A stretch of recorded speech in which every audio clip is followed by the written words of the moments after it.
Halo dan selamat datang kembali di channel Hobi Kita. Masih seputar fakta sparring ya. Ini kebetulan kita itu ada 9 kali tanding atau yang diturunin ada 9 partai. Kalau boleh dibilang partai.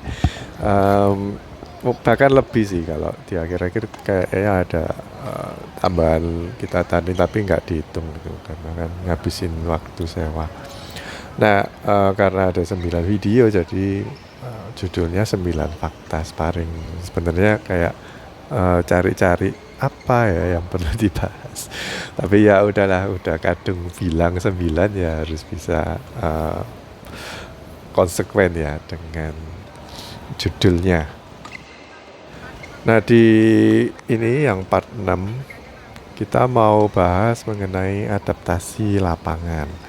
Jadi ada pemain-pemain tuh yang jago kandang. Jadi kalau kita main di grup kita sendiri kan ya di lapangan kita sendiri ya itu biasanya mainnya bagus. Tapi kalau main di lapangannya lain, apalagi sama orang-orang lain yang kita nggak kenal sebelumnya itu eh, kayak rusak atau ini ya mainnya itu beda.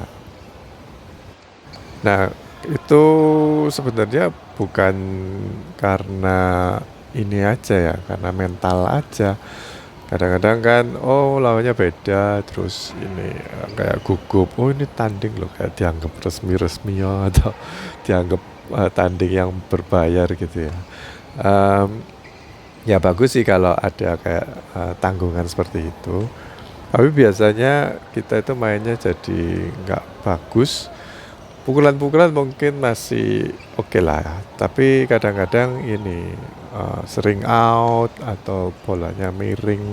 Nah, itu bisa tergantung dari kondisi lapangan. Karena kalau biasanya kita main di lantai juga kan, lantai teraso. Nah, ini kan di karpet itu jadi beda. Ya, admin kita dulu sebelum tanding pernah nyoba sih, tapi di lapangan sebelah bukan di lapangan yang ini. Kan di lapangan ini punya dua gedung ya, satu gedung yang lama, ini yang baru. Nah, kita latihannya di gedung yang lama malah. Harusnya latihan ya juga di gedung yang sama yang baru mau dipakai ya baru gitu. Tapi ya untunglah admin kita baik jadi ngasih kita latihan di lapangan karpet itu satu. Yang kedua eh, lapangan lama sama yang baru ini lampunya beda ya. Jadi yang di lama itu temboknya warnanya lebih gelap dan lampunya jadi kelihatan lebih kurang terang atau pencahayaannya kurang terang atau lebih kontras lah ya. Jadi silau kalau di sini lebih enak sih menurutku. Terus juga kalau AC sih nggak ada ya, tapi anginnya karena itu tergantung kita lapangan yang nomor berapa sih. Kalau dekat pintu masuk ya otomatis ini ya eh, anginnya pengaruh sih. Nah, kalau kita itu sesi sparingan itu kan biasanya dipanggil namanya terus langsung tanding. Tampilannya itu mungkin cuma sebentar 2 menit demi menghemat waktu kan. Karena yang ditandingin hari ini cuma 1 hari itu banyak orang gitu. Jadi kita nggak ada sesi tampilan yang cukup. Kalau atlet mungkin bisa latihan di tempat lain ya atau pemanasan lebih lama. Nah, fakta kalau mengenai lapangan karpet ini bagi sebagian orang mungkin bisa bergerak lebih cepat ya, tapi bagi sebagian orang malah nyangkut-nyangkut. Kayak aku biasanya kalau habis lari terus ngerem itu di lapangan yang biasa kan agak selip ya, jadi kakinya itu nggak sakit. Tapi kalau di lapangan ini lebih cepat sakit sih. Terus gini, kalau kalian main di lapangan yang lebih bagus, itu apakah permainan kalian itu jadi lebih bagus atau malah biasa aja atau tambah buruk gitu. Nah, belum tentu ya ini lapangannya bagus terus kalian mainnya lebih bagus atau lapangannya tambah jelek mainnya lebih jelek. Itu semua tergantung ini ya, pengalaman kalian aja. Kalau tekniknya benar ya mau di lapangan apa aja harusnya eh, mainnya sama-sama bagus sih.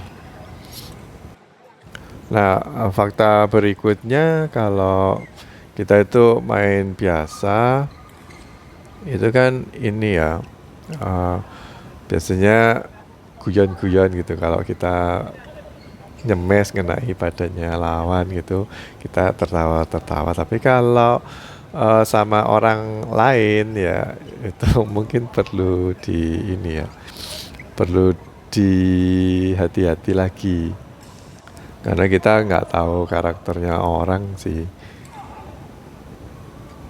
Jadi kalau kita main, kita sebagai tamu ya harusnya gesture kita juga harus lebih diperhatikan ya.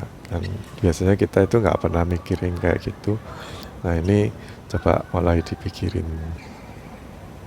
Nah kalau buat aku pribadi ya karena ngonten juga, jadi kalau ada lapangan baru itu kita bingungnya itu naruh kamera atau naruh tripod tuh di mana, di sudut yang mana. Itu kadang sebelum ada tanding apapun harusnya kalau kalian itu sesi dokumentasi atau mau bikin konten atau mau ngerekam harusnya datang lebih awal sih. Terus coba-coba dulu angle-nya itu yang bagus yang di mana.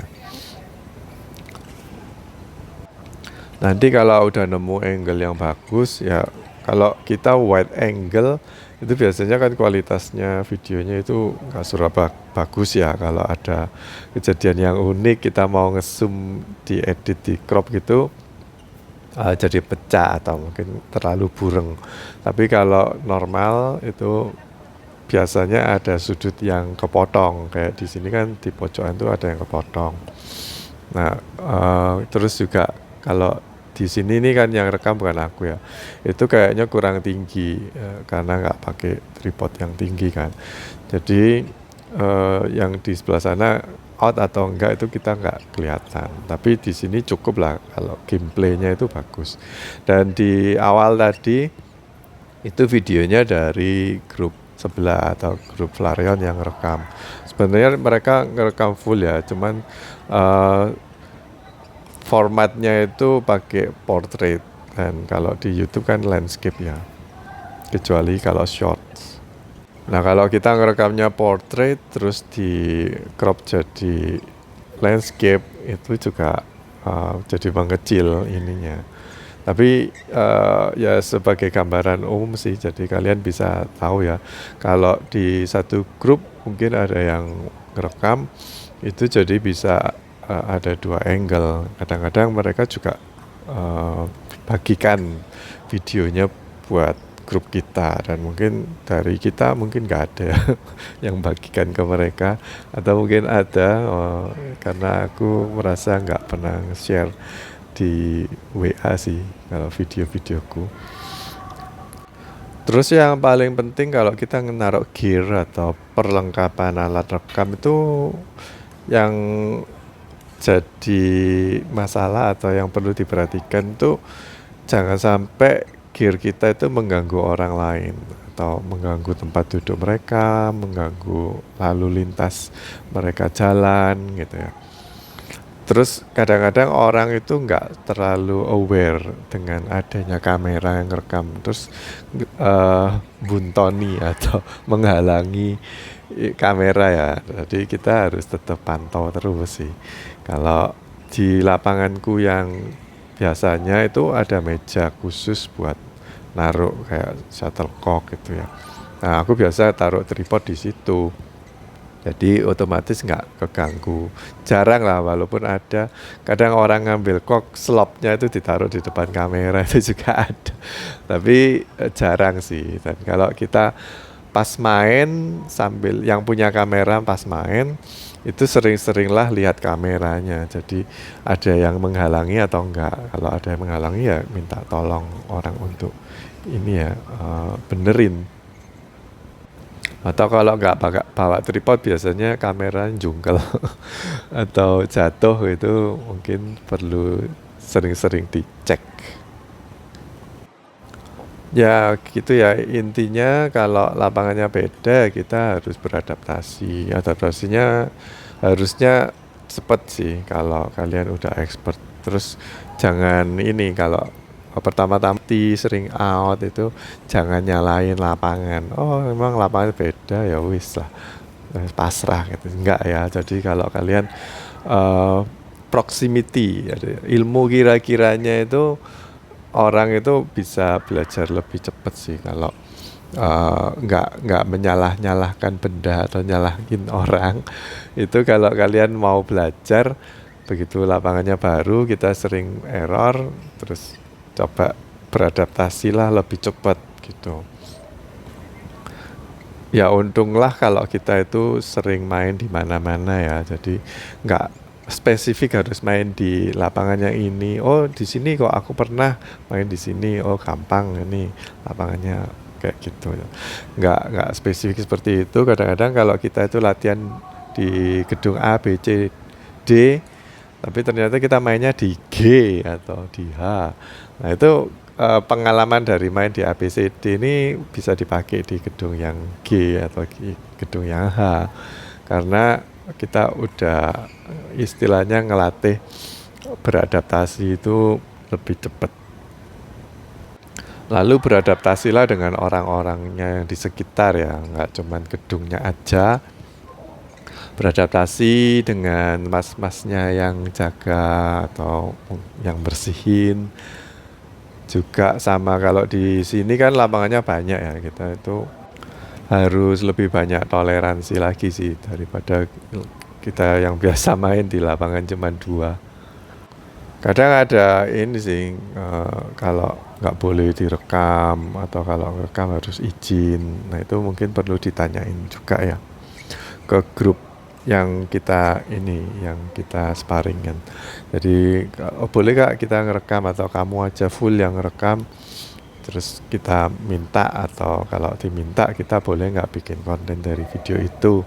Mungkin ada kayak gitu-gitunya juga ya. Karena kita kan sebagai tamu ya harusnya ikut ini ya, beradaptasi juga yang biasa konten. Kalau dibikin konten kayak gini biasanya buat lucu-lucuan antar anggota gitu. Ternyata kalau di pas paringan dibikin konten kok ada yang marah. Nah itu mungkin perlu diperhatikan lagi. Dan itu juga PR sih buat aku atau ilmu yang baru buat aku. Karena kemarin aku habis konten terus ini ada yang protes ternyata dari pihak sana. Terus ya harus aku take down sih videonya. Dan beberapa temen malah bilang, buat apa di take downnya, biasa aja kayak gitu. Tapi ya demi ini ya, demi reputasi baik, jadi harus di take down lah kalau ada yang protes. Oke guys, jadi gitu aja video kali ini. Sampai jumpa di fakta berikutnya. Bye-bye. Nah, udah lama nggak ngomong ini. Jangan lupa like dan subscribe. Bye.